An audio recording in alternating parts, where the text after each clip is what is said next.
Good morning, student. Today let's go the next topic. That means burning of fuel lead to the harmful by byproduct. ठीक है कि कैसे burning of fuel हमारे ऊपर harmful effect डालते हैं और उसके जो बाई प्रोडक्ट मतलब होता है फ्यूल के जलने के बाद जो प्रोड्यूस होता है. ठीक है.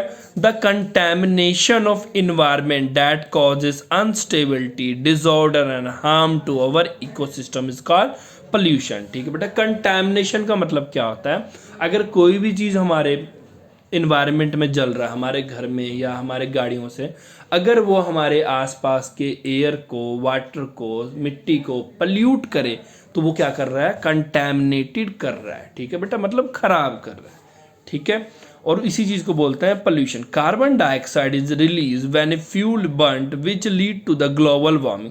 और ये मेन रीजन है ग्लोबल वार्मिंग का, which is one of the major environment issue of the present time. ये सबसे ज्यादा मेजर इन्वायरमेंट इशू हमारे प्रेजेंट टाइम का. Burning of fuel containing carbon also causes serious health problems.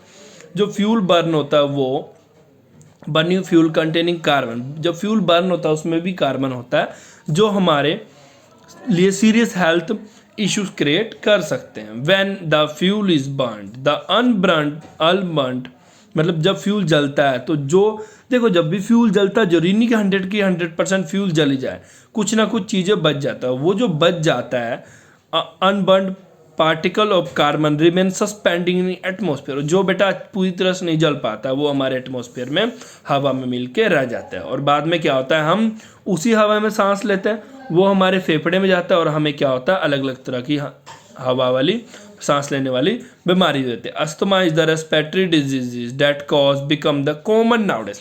Asthma सबसे बड़ा इसका एग्जाम्पल हम कह सकते हैं.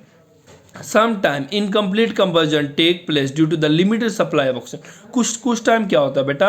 इनकम्प्लीट कंबशन क्यों होता है? क्योंकि अच्छी तरह से ऑक्सीजन की सप्लाई नहीं मिल पाता, जिस करके क्या होता है? कार्बन मोनोऑक्साइड बनता है. और याद रखना ये काफ़ी नुकसानदायक और हार्मफुल हमारे बॉडी के लिए होता है. इवन देखो सबसे अच्छा एग्जाम्पल अगर हम बात करें, burning fuel such as diesel coal release sulphur dioxide.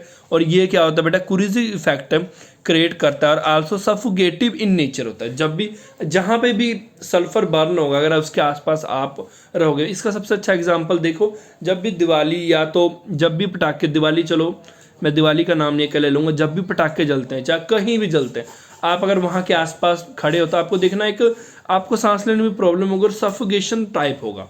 क्यों होता है? बिकॉज जो पटाखे जलते हैं उसमें क्या होता है? सल्फर कंटेंट होता है. ठीक है. Acid rain is the another serious problem which damage the old monument such as Taj Mahal. अब देखो बेटा, जो मथुरा रिफाइनरी है या तो और भी कई सारे रीजन्स हैं. ठीक है. मथुरा रिफाइनरी के रिगार्डिंग इस बुक में पीछे दिया हुआ है. तो एसिड रेन ये रीजन है. देखो बेटा, पहले ताजमहल व्हाइट कलर का था पूरा, but on the basis of time बदलने के साथ क्या हुआ? पेट्रोल, डीजल या ऐसी रेन सब करके क्या हुआ? उसका कलर अब होली होली येलो होने लग पड़ा है. ठीक है बेटा. Formation of oxide of nitrogen sulphur take place from the smoke emitted by the vehicle. This combined with water vapour. ये क्या होता है? वाटर वेपर से कंबाइन होता है प्रेजेंट इन द एटमोसफेयर. और क्या बनाता है? Acid which are responsible for damaging. और ये क्या रिस्पॉन्सिबल होता है? मिट्टी खराब करने में, हमारे फसल, हमारे building. This is the reason why eco friendly fuel CNG, और यही रीजन है eco friendly fuel CNG is now being widely used to commercial vehicles in India.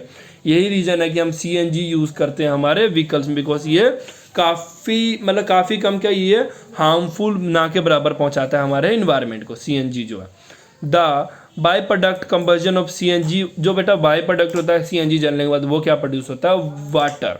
ठीक है. जो कि हमारे इन्वायरमेंट के लिए हार्मफुल हो ही नहीं सकता है. नेक्स्ट है बेटा मैनेजिंग एनर्जी सोर्सेज. हम किस तरह से एनर्जी सोर्सेज को मैनेज कर सकते हैं. You have learned about the various type of fuel and the must have released that they are obtain from the natural resources. ये कहाँ से मिलता है? हमें नेचुरल रिसोर्सेज से मिलता है. As no coal petroleum obtain from the fossilisation of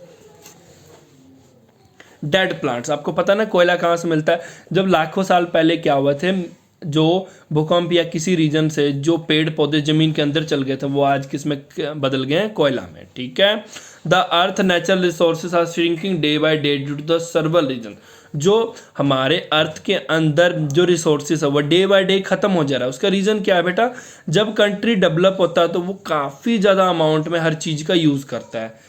ठीक है बेटा, जब वो काफ़ी ज़्यादा हर चीज सामान का यूज़ करने लग पड़ता है तो क्योंकि इन सब कोयला पेट्रोलियम डीजल बनने में बेटा लाखों लाखों साल लग जाते हैं, बट जिस स्पीड से हम यूज़ कर रहे हैं उस स्पीड से वो नहीं बन रहा है। बिकॉज अगर हम एक दिन में हम millions of gallons of millions of litre petrol diesel use कर लेते हैं, बट एक दिन में आप क्या सोचते हो एक दिन में कितना डीजल बनता हो। अगर आप बस आप इसका एग्जाम्पल ऐसे ले सकते हो, अगर आप एक दिन में 10 गिलास पेट्रोल डीजल यूज़ कर रहे हो तो आप इतना समझ लो कि एक दिन में आधा गिलास भी पेट्रोल डीजल नहीं बनता है।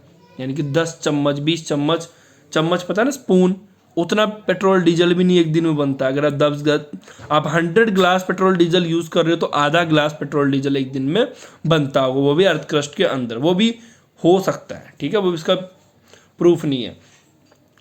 ठीक है, मतलब कंट्रीज अपने डिमांड पूरा करने के लिए इन सब चीज़ों को ख़त्म कर रही है। ठीक है, the situation become quite alarming. और ये सिचुएशन जो है तो हमारे काफ़ी alarming means this call for the judicious use of energy resources और यूज अल्टरनेटिव मेथड। मतलब ये क्या है, अलार्मिंग का मतलब क्या है कि अगर हम इसी तरह से यूज़ करते जाएंगे तो एक दिन ये ख़त्म हो जाएगा और हमारे पास कुछ नहीं रहेगा। कभी आपने सोचा है कि अगर कभी पेट्रोल डीजल ख़त्म हो जाए किसी रीजन से तो फिर हम क्या करेंगे, सारी गाड़ियाँ रुक जाएंगी, घर की बिजली की सप्लाई बंद हो जाएगी, सब कुछ बंद हो जाएगा। तभी साइंटिस्टों ने क्या किया है, इससे बचने के लिए एक अलग सा तरीका यूज़ करना शुरू कर हम किस पे मूव करने शुरू हो गए, हौली सोलर एनर्जी पे। क्योंकि हमें पता है कि सब कुछ ख़त्म हो जाएगा पर सूरज कभी नहीं होगा ख़त्म, और वो फ्यूल के जगह पर किसी और अल्टरनेट चीज़ का मतलब क्या होता है, फ्यूल पेट्रोल डीजल का ना यूज़ करके कोई और चीज़ यूज़ करना शुरू कर दो। और सबसे ज़्यादा हमारे एनवायरनमेंट में हाइड्रोजन प्रेजेंट है, तो वो हाइड्रोजन गैस को यूज़ करने की सोच रहे हैं। ठीक है, judicious use means the using resources which is minimum wastage. मतलब वो जुडिशियस यूज का मतलब होता है ऐसे चीज़ों का यूज़ करो जिसका कम से कम वेस्ट क्रिएट हो, keeping wastage to the barest minimum possible. अब देखो, as far as alternate method are concern we should gradually switch over the method of cooking involve solar heating. अब देखो, अब सबसे अच्छा एग्जाम्पल अब अगर हम बोलूँ तो जो शिरडी साईं बाबा मंदिर है ना महाराष्ट्र में, वहाँ पे उनके जो किचन में जितना भी खाना बनता है ना वो किसके यूज़ से बनता है, सोलर हीटिंग के यूज़ से बनता है। वहाँ पे कोई गैस लकड़ी एक्सेट्रा नहीं यूज़ करते, वो पूरा का पूरा जो किचन चलता है ना, ऑपरेट होता है ना, वो सोलर एनर्जी के हेल्प से होता है। आपने बेटा देखना है तो यूट्यूब पे जाओ और साईं बाबा मंदिर महाराष्ट्र पूना, आप बेटा वहाँ लिखना और आपको वहाँ के किचन के रिगार्डिंग आप देखना, सर्च करना, आपको दिख जाएगा। ठीक है, कैसे वो यूज़ करते हैं। ठीक है, use of solar cookers for the cooking and heating purpose of the quit common in the place today. अब देखो अब जरूरी नहीं है कि हर इंसान अल्टरनेट वे की तरफ मूव ही करने लग पड़े। अगर आपके पास तरीका नहीं है तो आप घर में खाना बनाने के लिए कुकर यूज़ करो। ठीक है, उससे भी गैस कम बचेगा। In a village biogas use होता है as a domestic fuels since plenty of biogas available for decomposition produce biogas. ठीक है, इसका मतलब क्या है कि हमारे इन्वायरमेंट में हमारे पास इन विलेज एरिया में विलेज एरिया के जो लोग हैं, क्योंकि उनको पता है कि गाय भैंस जितने भी जानवर सब वो ऑलवेज प्रेजेंट रहेंगे, बायोगैस ऑलवेज बनता रहेगा। ठीक है, अगर वो बनता रहेगा तो उनको ईजिली सस्ता फ्यूल मिलता रहेगा। ठीक है बेटा, थैंक यू फॉर टुडे।